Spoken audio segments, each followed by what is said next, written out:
Hello Piggy peeps and welcome back to Piggie Crumbs. Today I have a cage cleaning video for you.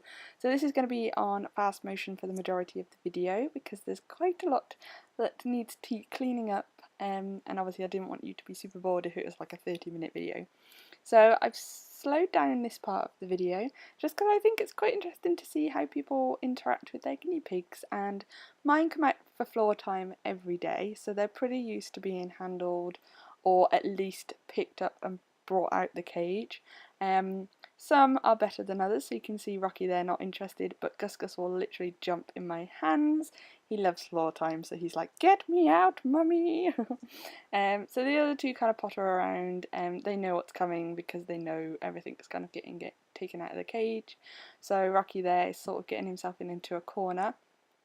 I have to be really careful when I pick him up, so you can see I'm being really careful, really grabbing him, really safe, because he does have, unfortunately, a neurological spine condition, so he does have kind of almost semi-paralysis, I guess, which if we're not careful could turn to full paralysis, so I'm very careful.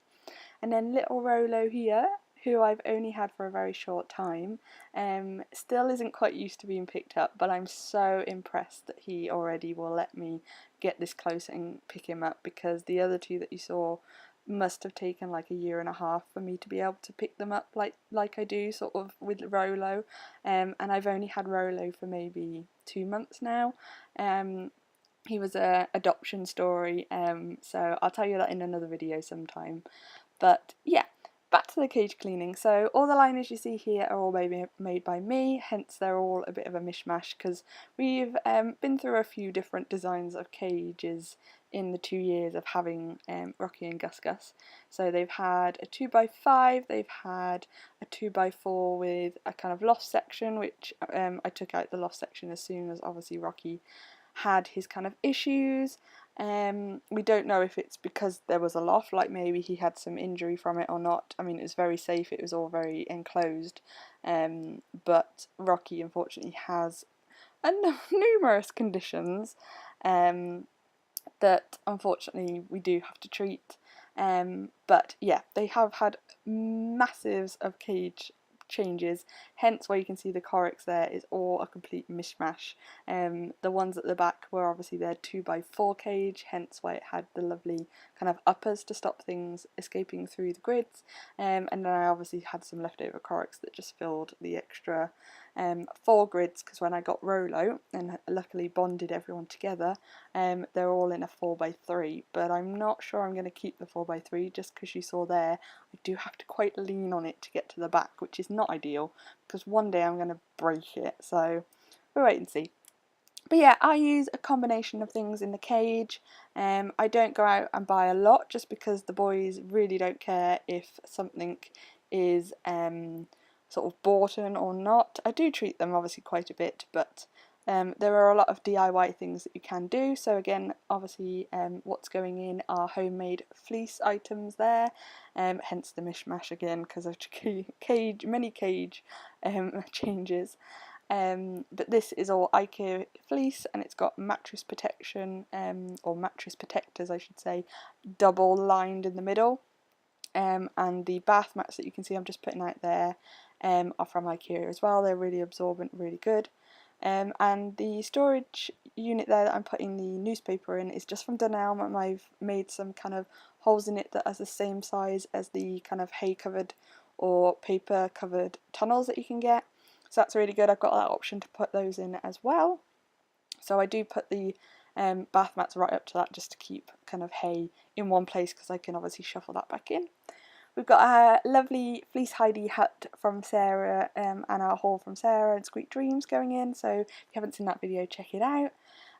2 wind bendy bridges with kind of, again, they're like bath mats, but they're from eBay and the pigs love them. It does kind of keep their mess a little bit on a different layer to them, so which I really like. There's a few toys going in, and then there's another fleece kind of tunnel there that I've made at home just with some foam and things. It was actually from a Sugar, Spice and Piggies tutorial. If you've not seen her channel, go check it out. Unfortunately, she doesn't make guinea pig related videos anymore. She doesn't have a guinea pigs anymore, but I used to love her channel and certainly learned a lot from it. So she's kept all her videos up, and there are some really good tutorials for fleece. So I'm getting the piggies some treats here ready for when they go back in. So they're on the floor, just literally in my living room, having floor time at the moment. Which is super fun. They love it. They come out pretty much every evening. The only time they don't come out is if I'm out for the majority of the evening, but even if I'm in for maybe an hour, I'll make sure that they get a good run around, because although they have a decent sized cage, they just can't beat the kind of change in scenery and things. So they're getting some fibre bites. Oh, little Rolo there running away from me, and I have to corner him. Bless him, he's doing so well, but it's so funny. So yeah, they've got some fibre bites there from Pets at Home. Unfortunately, most of the Pets at Home treats are not suitable for guinea pigs, so please do your research as to what's the ingredients in them. But the fibre bites are the better, basically. They do have some lucerne hay in, which you do have to be careful with older pigs or pigs prone to bladder stones, because it is high in calcium, but it's quite small in number, so as long as you're not giving the treats all the time, it's pretty safe. So mine get it not every day. I'll mix things up, and yeah. So I line all my litter trays with newspaper just because I clean them out every day. So newspaper is cheap, it's affordable, it's free, and it's a really good, obviously, absorber. So yeah, they get changed every day. My hay racks aren't anything special. One is an old newspaper, Amazon box, and the other one is an old tissue paper. And all I've done there is put some pea flakes in a little ball that we've got, that again we must have bought from Pets at Home at some point. And the boys love to obviously roll it around and get the treats out. So Rocky's showing you there, and Rolo's too busy exploring all the new things. And Gus Gus is probably having a mini nap, but I think he comes out in a minute. So just want to wrap up the video here. Thank you very much for watching. Don't forget to like this video and subscribe if you've not already, and please let me know what cage you have for your piggies. Are they indoor, outdoor, CNC, or kind of like a store-bought cage? Let me know in the comments down below. So thanks for watching, and we'll see you soon. Bye!